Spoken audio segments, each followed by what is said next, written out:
So what we're going to do today is we're going to look at the words of Jesus. What does Jesus say? Last week we looked at the Romans road. But now we're going to look into the words of Jesus Christ himself, because you know what? Jesus said a lot of stuff about salvation. Jesus explained how to get saved in the Gospels. And so we're going to look at those tonight. And then Jesus himself tells us what is the will of God in John 6:40. So Jesus says, for the will of my Father. And so he's using that same word we just looked at, thelema, the desire of God, okay, is that everyone who looks on the Son and believes in him should have eternal life, and I will raise him up on that last day. So this is God's will. Jesus is telling us right here, this is God's will, his thelema. And so he tells us two things. We got to do two things. What are they? The first one is that everyone who looks on the Son. So we got to figure out, what does that mean? Looking on the Son. And then the second thing is, and believes in him. So these are the people who will have eternal life. These are the people who will be saved.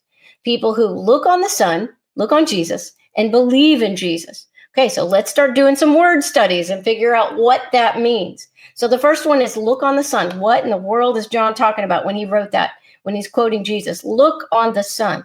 Okay, well, that phrase, look on the Son, means theoreo. And here's what it means.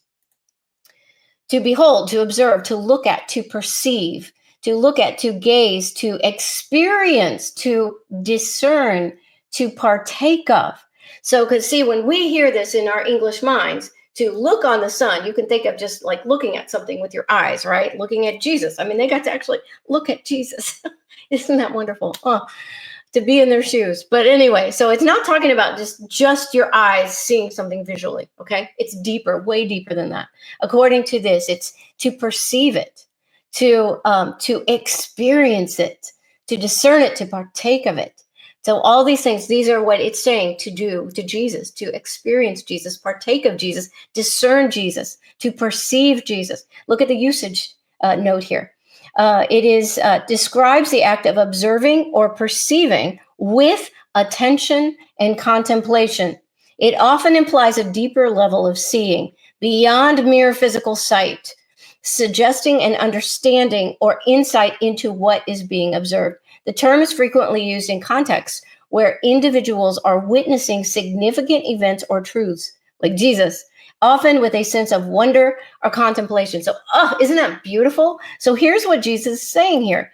The will of my Father, the first thing, the will of my Father is that everyone who theoreo Jesus. So it's not just looking at Jesus, but perceiving Jesus, understanding Jesus, contemplating Jesus, meditating on Jesus, partaking of Jesus, celebrating Jesus, experiencing Jesus. So that's the first thing, okay? And then the second thing you have to do is believe in Jesus. So what does this word mean? Believe. We say this all the time. I'm going to believe in Jesus Christ. I believe in Jesus Christ. What do we really mean? What does this mean when John quoted Jesus saying this here? So the word for believe is pituo, and here's what it means.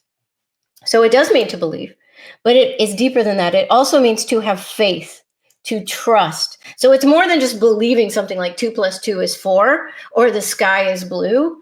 It is putting your faith in that, putting your trust, trusting your soul to Jesus, your whole life to Jesus. That's what pituo means. Okay, so here's the usage note. Primarily means to believe, to have faith. It conveys a sense of trust and reliance upon someone or something. In the New Testament, it is often used to describe the act of believing in Jesus Christ for salvation, trusting in God's promises, having faith in the truth of the gospel. This belief is not merely intellectual assent, but involves a deep personal trust and commitment. Isn't that beautiful? So this is what this means. For the will of my Father, Jesus says, is that the thelema of my Father, of God, is that everyone who theoreo Jesus and pituo Jesus should have eternal life, and I will raise him up on that last day. Are you guys following me? Does this make sense? Okay, because it's much deeper. So you see how these word studies work? Isn't this exciting? So it's like we've got the surface level of it right here, which is the English translation.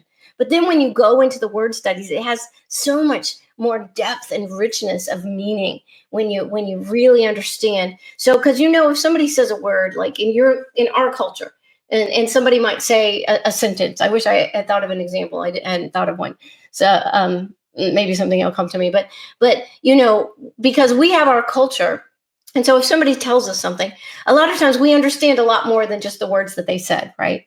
And so that's the kind of thing that is lost culturally in the translation. You don't know how the first century Jewish person would have perceived and understood the words that Jesus said.